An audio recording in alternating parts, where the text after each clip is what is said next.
masuk semester 2 di awal bulan Januari, saya ngalami hal yang pertama kali saya alami gitu kan. Waktu itu kalau sebelum pelajaran di sekolah saya itu ada renungan pujian. Jadi ada renungan singkat sama nyanyi gitu kan. Kalau bahasanya saya tahu itu nyanyi gitu kan. Waktu itu dalam hati ada sebuah dorongan untuk ikut nyanyi. Jadi selama semester pertama itu saya tidak pernah ikut nyanyi, saya tidak pernah mendengarkan renungan singkatnya. Tapi waktu di semester 2 ini tiba-tiba saya pengen ikut nyanyi gitu kan. Saya minta buku lirik-lirik lagu, ya isinya itu lirik-lirik lagu pujian rohani gitu kan. Saya minta satu, ada satu teman maju mimpin nyanyi lagu pujian. Teman saya tanya, ini kita mau nyanyi apa gitu kan. Ada teman yang lain jawab, kita nyanyi Bapa Sentuh Hatiku aja. Kita nyanyi Bapa Sentuh Hatiku aja. Dan waktu itu saya cari lagunya, saya cari judulnya Bapa Sentuh Hatiku gitu kan. Udah ketemu, dan waktu itu ketika pujian itu dinyanyikan gitu kan.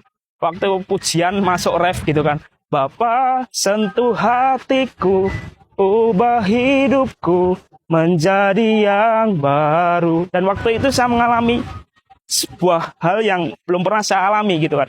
Saya merasa ada damai sejahtera dalam hati saya gitu kan. Saya merasakan ada sebuah sentuhan gitu kan. Benar-benar saya belum pernah mengalami, dan waktu itu saya mulai agak meneteskan air mata gitu kan. Dan waktu itu saya merasa pengen cari tahu, ada sebuah dorongan untuk cari tahu siapa Yesus itu. Bapa yang orang Kristen sembah itu siapa? Cara orang Kristen beribadah itu seperti apa? Waktu itu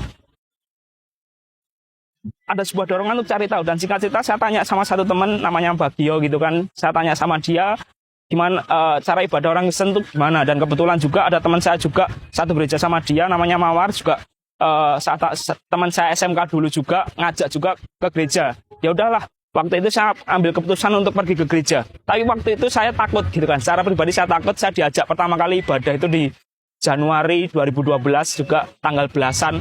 Waktu itu diajak ibadah youth, ibadah pemuda gitu kan. Waktu itu rasanya tuh nggak pengen berangkat.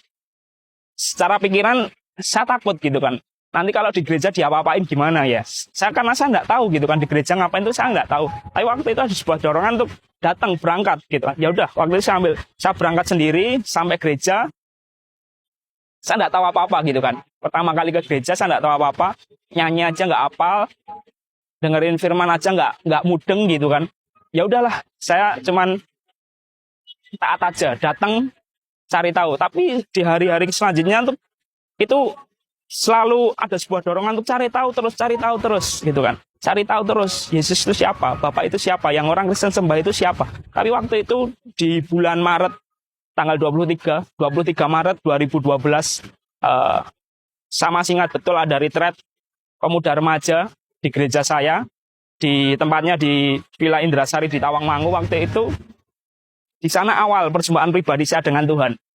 Saya masih ingat bagaimana ada satu pengkhotbah ngomong, kalau kamu mau hidup baru, kalau kamu mau hidupmu baru, tapi masih ada hidupmu yang lama masih tinggal dalam hidupmu, ya kamu tidak bisa gitu kan. Kamu harus tinggalkan hidupmu yang lama itu biar ada kehidupan yang baru dalam hidup. Waktu itu saya sangat terpukul, saya merasa saya sangat berdosa gitu kan. Banyak hal yang sudah saya lakukan, saya dulu kehidupan saya nakal gitu kan, benar-benar banyak hal yang saya alami zaman dulu. Dan waktu itu saya mau bertobat. Saya ambil keputusan untuk bertobat, saya mau tinggalkan hidup lama saya, dan waktu itu saya ambil komitmen menjadikan Tuhan Yesus sebagai juru selamat saya waktu itu. Dan waktu itu setelah retreat, hidup saya diubahkan sama Tuhan. Saya bersyukur saya boleh mengikut Tuhan waktu